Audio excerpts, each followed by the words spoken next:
There are a number of things that stand out to me when I visit high-end studios, Ocean Way being an example in Nashville. One of them being massive reference monitor mains, which are designed to check your low end and blow your client's face off. If you're a project studio, you probably need a pair to monitor your low end, but there's a problem. They're often unobtainable considering their price. So today, I'm giving you a pair for free. Not these speakers exactly. These are the Intralandi Project mains. And yes, I am sharing the plans with you guys for free. The goal, reference quality for the engineer, but not overly clinical for the client.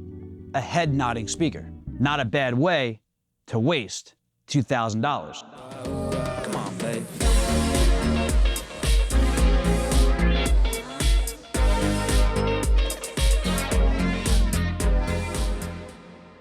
That audio in the intro there was actually from the speakers. I know, crazy, right? Sounded pretty good. That was the goal. To sell them to you. I'm just kidding, there's nothing, I'm not making any money. But today's project, sound demos and comparisons, a brief walkthrough through the build, and the philosophy. These speakers are coming off the wall. Remove the drivers. All right. Lose some screws. Dude, that screw was 20 cents. Wow. There were some challenges. Go again. Oh my God. I grabbed the wrong sockets. And what do you know? It's a 10 millimeter. Let's move her and hope that going to the gym in high school paid off. Holy shit. These were probably the heaviest speakers I ever built. Holy f. My friend holding me up at gunpoint. Here we go. I'm gonna show you guys my most vulnerable mistake and most vulnerable work. Look at this disgusting disgrace. The router just went loose and then it caused this disgraceful thing here. Refer to page 7 in the plans for that one. So what is my solution? This stuff right here. Steel stick. You get this at a hardware store or whatever the hell you want to call it. So I had this Fisher's Price like Play-Doh stuff and it hardens in minutes and I just stuffed it in the hole. I'm going to round the edges around this speaker right now to make it look more sleek.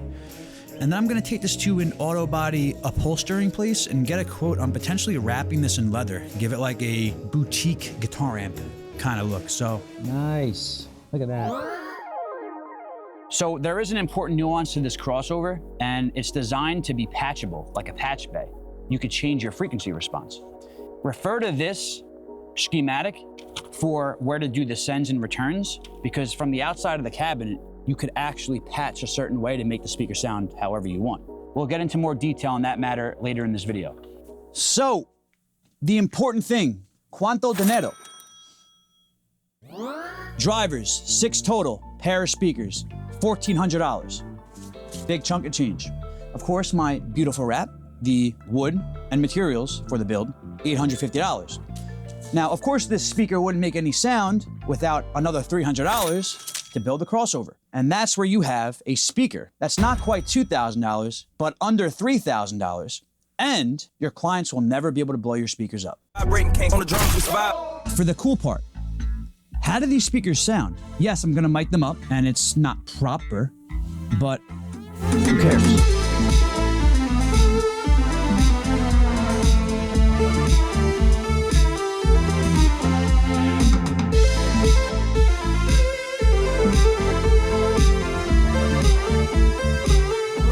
Back to what I was saying earlier, these speakers don't have one sound. They actually have a total of 8 patchable configurations to sound however you want.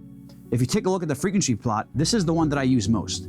And this is the most musical. It's not quite referenced, but it's not clinical at all, and you can listen to anything on these speakers and not be attacked by those loud, shouty horns. The 2 patch points closest to the tweeter are actually a notch filter, and what they do is they EQ out the high frequency harshness from the speaker. Makes it sound smooth.